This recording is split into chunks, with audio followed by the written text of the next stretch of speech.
జై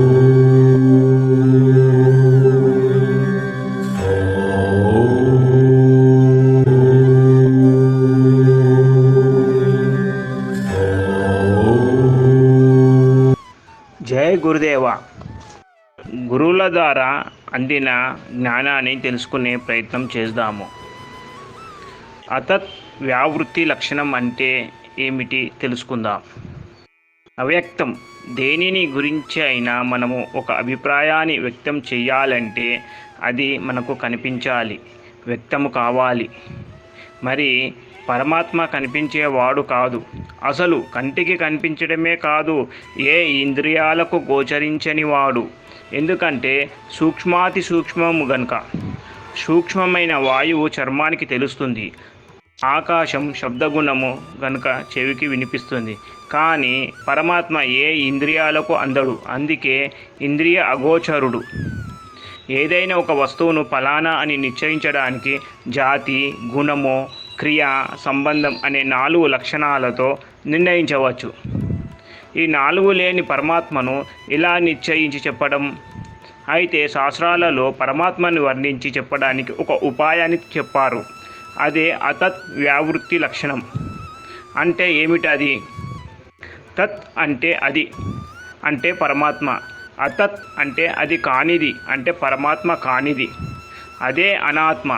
ఈ అతత్ రూప వస్తువులను, అనాత్మ వస్తువులను, మిథ్యా వస్తువులను ఒక్కొక్క దానిని త్రోసిపుచ్చుతూ నేతి నేతి అనగా నా ఇతి నా ఇతి, ఇది కాదు ఇది కాదు అంటూ అన్నిటినీ త్రోసివేయగా మిగిలేదేదో అదే పరమాత్మ. అవ్యక్త పరమాత్మను అలా వ్యక్తం చేయాల్సిందే, అలా తెలుసుకోవాల్సిందే. కొంచెం కన్ఫ్యూజన్గా ఉంది కదా? నాకు తెలుసు, కొంచెం కన్ఫ్యూజన్గానే ఉంటుంది. ఇప్పుడు చూడండి, కన్ఫ్యూజ్ వెళ్ళిపోతుంది. సీతాదేవి అరణ్యవాస కాలంలో ఆత్రి మహర్షి ఆశ్రమానికి వచ్చినప్పుడు ఋషిపత్నులంతా సీతాదేవితో, అమ్మ నీ భర్త ఎవరు అని అడిగితే భర్తను వేలు పెట్టి చూపడం ఆనాడు తప్పు గనక మౌనంగా ఉన్నది. అప్పుడు వారిలో ఒకరు, అమ్మ ఆయనేనా నీ భర్త అని ఒకరిని చూపింది. కాదు అని తల ఊపింది. అలా ఒక్కొక్కరుగా అందరినీ చూపి అడుగుతుంటే కాదు కాదు అని తల ఊపింది. చివరకు ఒక్కరే మిగిలారు. అప్పుడు వారు అర్థం చేసుకున్నారు, అతడే సీత భర్త రాముడు అని. అంటే రాముడు కాని వారందరినీ నేతి నేతి అని తీసివేస్తే ఇక మిగిలిన ఒకే ఒకడు రాముడని తేలిపోయింది. అలాగే ఆత్మ వస్తువును అవ్యక్తం, అనాత్మ వస్తువులు అవ్యక్తం, ఆత్మ వస్తువులు అనాత్మ వస్తువులతో కలిసి ఉన్నది కనుక అనాత్మ వస్తువులను నేతి నేతి అంటూ అన్నిటినీ త్రోసివేస్తే ఇక మిగిలేది ఆత్మ వస్తువేనని తెలిసిపోతుంది. అవ్యక్త పరమాత్మను తెలుసుకునే ఉపాయాన్ని కేశోపనిషత్ ఇలా తెలియజేసింది. యత్ చక్షుషా న పశ్యతి ఏన చక్షుషి పశ్యతి తదేవ బ్రహ్మత్వం విద్ధి నేదం యదిదము పాసతే. ఇప్పుడు శ్లోకం యొక్క అర్థాన్ని చూద్దాము. దేనిని కన్ను చూడలేదో, కంటికి చూసే శక్తినిచ్చేది ఏదో అదే పరమాత్మ. దేనిని మనసు భావించలేదో, మనసుకు భావించే శక్తినిచ్చేది ఏదో అదే పరమాత్మ. దేనిని బుద్ధి తెలుసుకోలేదో, బుద్ధికి తెలుసుకునే శక్తినిచ్చేది ఏదో అదే పరమాత్మ. ఇక్కడ నువ్వు ఇది అని ఉపాసించేది ఏది పరమాత్మ కాదు అని.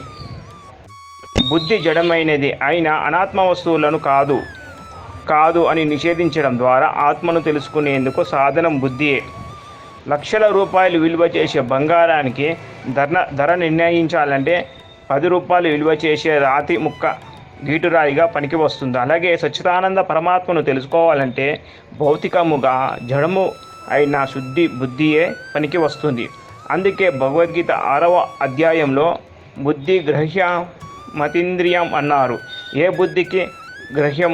నిర్మలమైన బుద్ధికే గ్రహ్యం తీరబడుతుంది. బుద్ధితో తెలుసుకోవడం. పరమాత్మ దృశ్య వస్తువు కాదు కనుకనే అనిర్దేశ్యం అన్నారు. అన్ని ఇంద్రియాలు అక్కడ పనిచేయవు. మన ఇంద్రియాలు ఇక్కడ విషయాలను పట్టుకుంటాయి, కానీ తమకు అధిష్టానమైన అవ్యక్తమై ఉన్న పరమాత్మను పట్టుకోలేవు.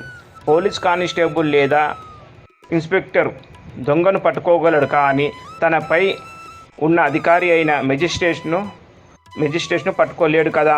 మరి ఇంద్రియాలేవి ఆత్మను పట్టుకోలేకపోతే ఆత్మ సాక్షాత్కారం ఎలా సాధ్యమవుతుంది? ఆ అనుమానం కూడా మనకు వస్తుంది. దానికి ఒకటే మార్గం, నీ అంతఃకరణంలోని దోషాలను తొలగించుకుంటే సరి. నిర్మలమైన అంతఃకరణంలోనే ఆత్మస్వరూపం ప్రతిబింబిస్తుంది. అద్దం మీద మసిని తొలగిస్తే చాలు, మన ప్రతిబింబం చక్కగా కనబడుతుంది. అదేవిధంగా మనం చేసే నిష్కామ కర్మ వల్ల ఆత్మను దర్శించవచ్చు. అందుకే మనమందరం కూడా ఏ కోరికలు లేకుండా మన ధర్మాన్ని నిర్వర్తిస్తూ నిష్కామ కర్మలు చేస్తూ ఆత్మను దర్శిద్దాం. మనందరికీ ఆత్మజ్ఞానం కలగాలని పరమాత్మను ప్రార్థిస్తున్నాము. శుభం భూయాత్. జయ గురుదేవ.